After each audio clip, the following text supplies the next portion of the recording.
Buenos días a todos, me llamo Roque Modrego, soy estudiante de segundo de bachillerato de Humanidades en el IE Ciudad de Arjona, de una localidad jiennense, y soy el representante en la categoría de bachillerato y ciclo formativo de la fase local de Andalucía, Ceuta y Melilla, con el proyecto, como podéis ver, denominado La memoria oculta de la peseta española.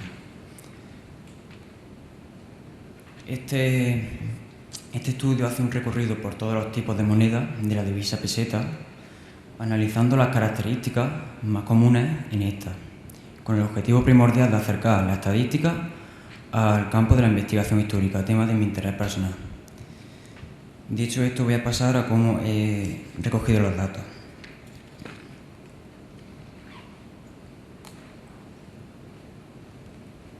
Para recoger los datos me propuse 3 pasos. El primer paso de ellos fue qué cronología tomar. Esta cronología abarcó entre 1869 y 2002. Posteriormente, el segundo paso fue qué tipo de variable analizar. Estas fueron, como podéis ver, anverso, reverso, canto, el módulo, que es el diámetro, lo que mide la peseta, el peso, el material de fabricación, la cifra y la forma. Estos datos los obtuve mediante 2 formas: mediante la observación directa de la peseta y mediante rastreo por página web. Y el tercer y último paso fue agrupar todos estos datos de las 246 monedas estudiadas, obteniendo un estudio con 6 variables cualitativas, una variable cuantitativa discreta y una variable cuantitativa continua. Aquí tengo todos los datos que he obtenido, que ahora después, si queréis verlo, pues lo podéis ver.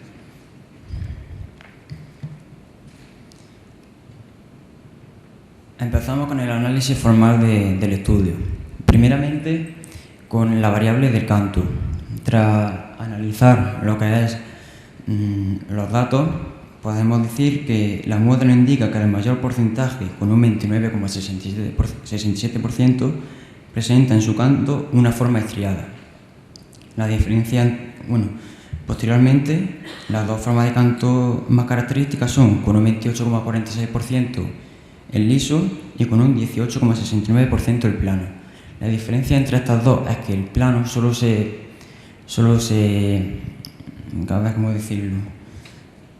está presente en la moneda de cartón, las cuales tienen un canto rugoso, ahora diré por qué hay moneda de cartón, y el liso en moneda metálica, y el cual también tiene un reborde que la diferencia del plano. Pasamos ahora a la siguiente variable, la forma, la cual con un aplastante porcentaje del 96,75% presenta, como la conocemos hoy en día, una forma redonda, pero también hay algunas monedas con forma redonda con un agujero, con un 2,03%, una forma octogonal con un 0,81% y finalmente con una sola moneda con forma cuadrada con la presencia de un 0,41%. No he pasado la diapositiva.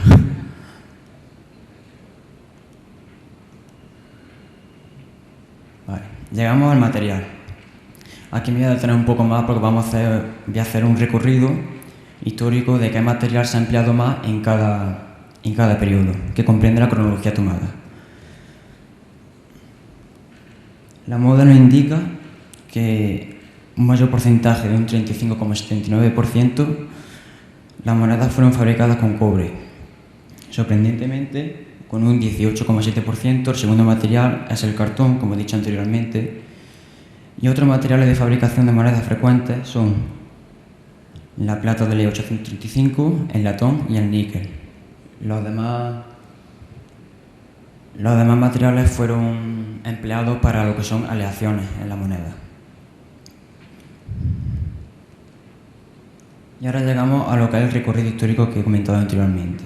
Podemos ver que desde la segunda mitad del siglo XIX hasta principios del siglo XX se observa el empleo de materiales caros como el oro 900 y la plata 835 y 900.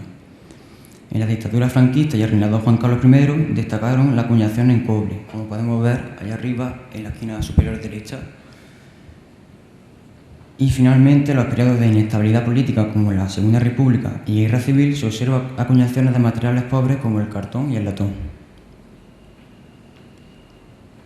Respecto a la ceca, es decir, el lugar donde se fabrican estas monedas, podemos concluir que con un 56,9% este muestreo fueron fabricadas aquí en Madrid. Posteriormente, con un 19,1% en Aspe, una localidad valenciana. Aquí es donde se acuñaron las monedas de cartón. Y las demás cecas fueron focos de producción monetaria puntuales que comentaré ahora.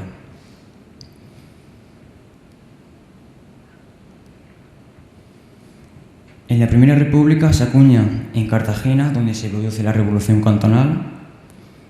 Con la Tercera Guerra Carlista y Carlos VII como pretendiente al trono, se acuñan también monedas en una localidad del País Vasco denominada Oñate. Vemos en lo que es la tabla el redondel más grande fue las acuñaciones o emisiones locales de la Guerra Civil, las cuales se produjeron en distintos sitios por la inestabilidad política que pasaba el momento en España.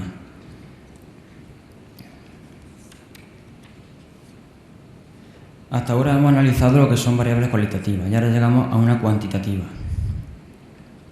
El peso. Podemos comentar que la moda se sitúa en pesos comprendidos entre 2,5 y 5 gramos, aunque la media esté marcada en una cifra de 8,267 gramos. Y existe una gran escasez de monedas con los pesos comprendidos entre 15 y 25 gramos.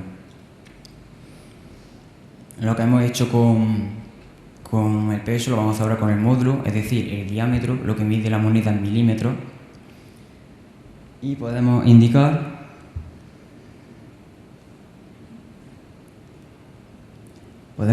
que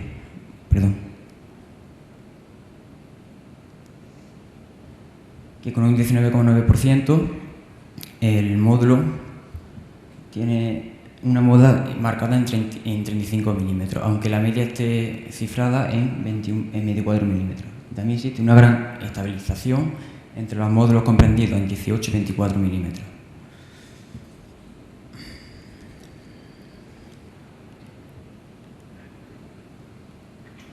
Realicé un test de hipótesis con una muestra de 120 monedas, las cuales son estas.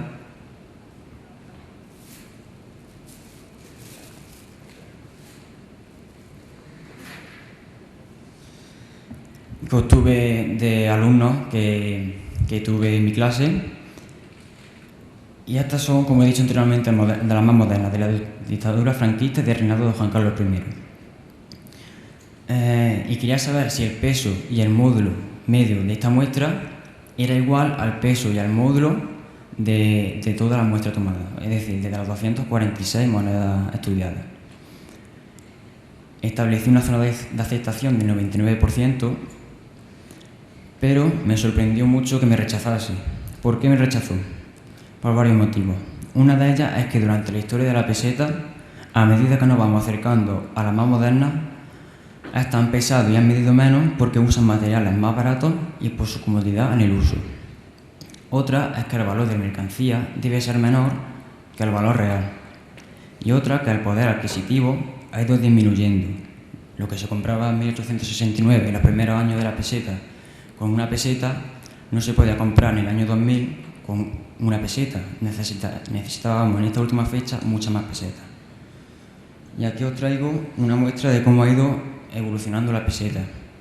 Aquí a mi izquierda tengo la primera peseta acuñada de la historia, datada en 1870, y aquí una cogida de la muestra. Vemos que el diámetro es mucho menor y si la cogéis pesa mucho menos la más pequeña.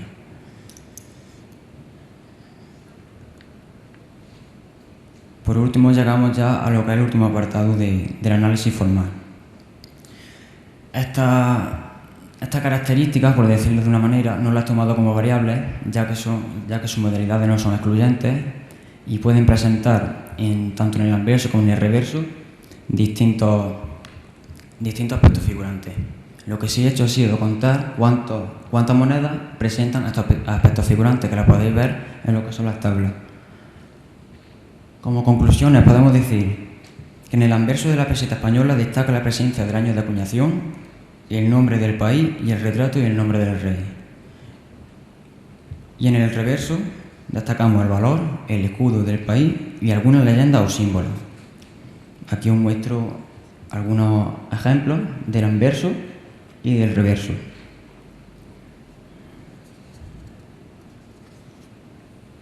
Ya finalmente llegamos a las conclusiones finales que nos ayudarán a saber cuál fue la moneda más característica de la historia de la peseta y cuál fue el periodo de mayor esplendor de esta divisa. Comenzamos por la moneda más característica, atendiendo a las modas, como muestro en la diapositiva, pero por no repetir otra vez los datos, os lo esquematizo lo siguiente. Conjugando todas estas modas, llegamos a la conclusión de que la moneda más característica es la siguiente.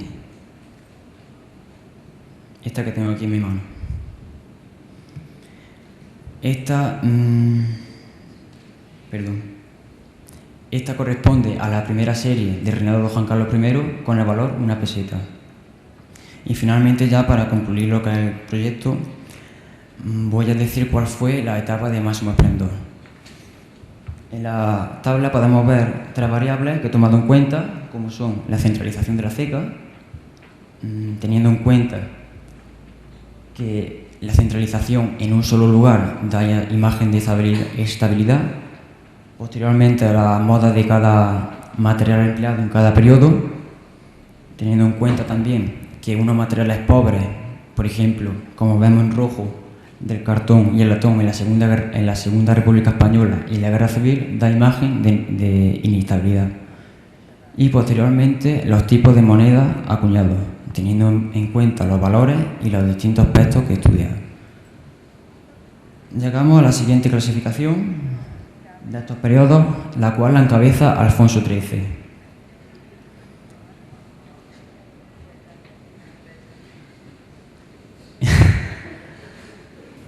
Y bueno, ya finalizado lo que es la exposición, quiero agradecer a la organización de la SEIO por convocar estos certámenes y estos proyectos y acercar la estadística a lo que es al ámbito de los estudiantes, a Patricia María Jesús, organizadora de la fase local de Andalucía, y como no, al tutor de mi proyecto, Manuel Sánchez. Antes de terminar, quiero mostrar un vídeo y espero que haya gustado.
No se escucha, pero... Vale.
Eso es todo.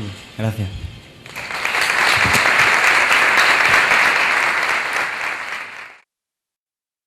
Bien, muchas gracias por la presentación. Está claro, como decíamos ayer, que al final acabaremos convencidos de que la estadística está en todos sitios, ¿no? Por curiosidad malsana, ¿qué vas a estudiar? ¿Te lo digo? No me regañes. Arqueología. Ya, no, me hubiera sorprendido otra respuesta. Bueno, yo, vamos, creo que has hecho un trabajo que además deja a las claras que la estadística puede ayudar a conocer nuestra propia historia y no es precisamente lo más habitual. Hay cosas allí que posiblemente muchos sois jóvenes y no las habéis conocido, pero incluso esa moneda característica que has puesto con la imagen del rey y el escudo de la dictadura, pues es todo un símbolo de lo que ha significado la evolución en España, de las cosas, ¿verdad? Y luego, por ejemplo, también me parece también interesante cuando planteas los test de hipótesis, que dices voy a ir al 99%, que es como decir, vamos, voy sobre seguro. Pero claro, la evolución es tan evidente, como tú has sacado las conclusiones, que efectivamente ni yendo sobre seguro va a salir. Yo lo único que te pediría es que no te olvides de la estadística y en tus estudios de arqueología sigas utilizándola siempre que puedas. Muchas gracias.